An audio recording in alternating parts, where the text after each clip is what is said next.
سڵاوتان لێبێت لە ئەستاندەرەوە ڕۆژانە هەواڵتان پێشکەش دەکەین. سەرکردەیەکی نزیک لە لاور شێخ زەنجی نوێترین زانیاری لەبارەی پەیوەندیەکانی هەردوو هاوسەرۆک لە ڕێی ستاندەرەوە ئاشکرا دەکات. ژینۆ محەممەد ئەندامی سەرکردایەتی یەکێتی نیشتیمانی کوردستان کە باڤڵ تاڵەبانی بڕیاری گرتخستنەوەی داوا لە لێدوانێکی تایبەت بە ستاندەر ڕای دەگەێنێت. دۆخەکان لە نێوان هەردوو هاوسەرۆک ڕوو لە هێوربوونەوەیە، بەڵام پەیوەندیەکان وەک خۆیەتی و بەرەو پێچوون ڕووی نەداوە. ناوبراوتیشی بەشداری ئاڵا تاڵەبانی لە کۆبنەوەکانی باڤڵ تاڵەبانی لە بەغدا بەهۆی ئەوەیە ناوبرا و پەیوەندی لەگەڵ لایەنە عێراقیەکان خۆشە، بۆیە داوای لێکراوە بەشداری کۆبنەوەکان بکات بۆ کۆکردنەوەی پشتیوانی بۆ بەرهەم ساڵح. لەبارەی ئەوەی ئایا لاهور شێخ زەنجی پشتیوانی بەرهەم ساڵح دەکات بۆ وەرگرتن پۆستی سەرۆک کۆمار، ژینۆ محەممەد بە ستاندەری ڕاگەیاند هەر هەنگاوێک لە بەرژەوەندی یەکێتی بێت ئەو پشتیوانە.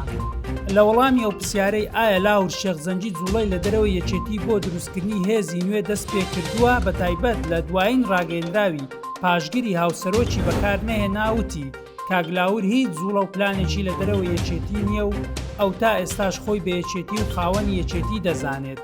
لە کۆتایشدا ژینۆ محەممەد وتی هەڵوێستەکانی ئێمە لە دوای 8 تەمووزەوە چۆن بووە گۆڕانکاری بەسەردا نەهاتووە و تا ئەو کاتەش ڕێزکەی کاری حیزبی و سیاسی لە ناوێکێتی نەگەڕێتەوە سەر سکەی خۆی و کار بە پەیڕەو نەکرێت، هەمان هەڵوێستمان دەبێت. پارتی لە ڕێگای پێشنیارێکی نوێ دەیەوێت یەکێتی بە گۆڕینی بەرهەم ساڵح ڕازی بکات.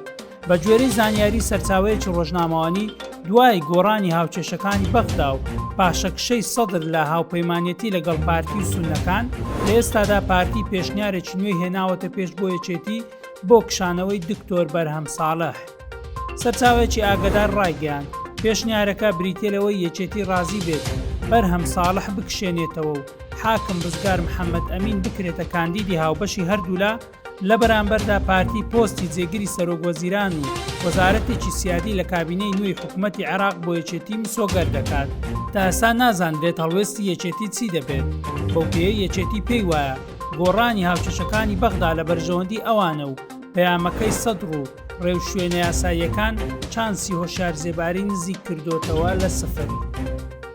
ڕۆژنامەیەکی بەریتانی ئاشکرای دەکات ئەو شوێنەی خەلیفەکەی داعشی تێدا کوژراوە تەنها چەند سەد مەترێک لە خاڵێکی پشکنینی تورکیا دوور بووە. بەشی عەرەبی ڕۆژنامەی ئیندیپێندنتی بەریتانی لە بەدواداچوونێکدا ئەوەی ئاشکرا کردووە ئەو شوێنەی کە کۆتایی هەفتەی ڕابردوو ئیبراهیم قوڕێشی خەلیفەی داعشی تێدا کوژرا تەنها چەند سەد مەترێک لە خاڵێکی پشکنینی سەربازی سوپای تورکیا لە ئیدلیب دوور بووە. ئەو گوندەشی خەلیفەکەی داعش تێدا خۆی حەشارداوە چەند کیلۆمەترێک لەسەر سنووری تورکیا دوور بووە. ڕۆژنامەکە بەسەر فورمانەوە نووسیوێتی یان ئەوە تا هێزی تورکیا توانای پێویستیان بۆ پاراستنی ناوچەکە نیە یاخود ئاسانکاریان بۆ خۆحەشاردانی ناوبراو کردووە. هاوکات مەزلوم کۆبانەی فەرماندەی هێزەکانی سووریای دیموکراتیش لە لێدوانێکدا ڕایگەیاند بە گوێرەی زانیاریەکان ئەو ناوچەیە کە خەلیفەکەی داعش تێدا خۆی حەشاردا بوو لەلایەن هێزە دەرەچیەکانەوە پارێزگاری لێکراوە.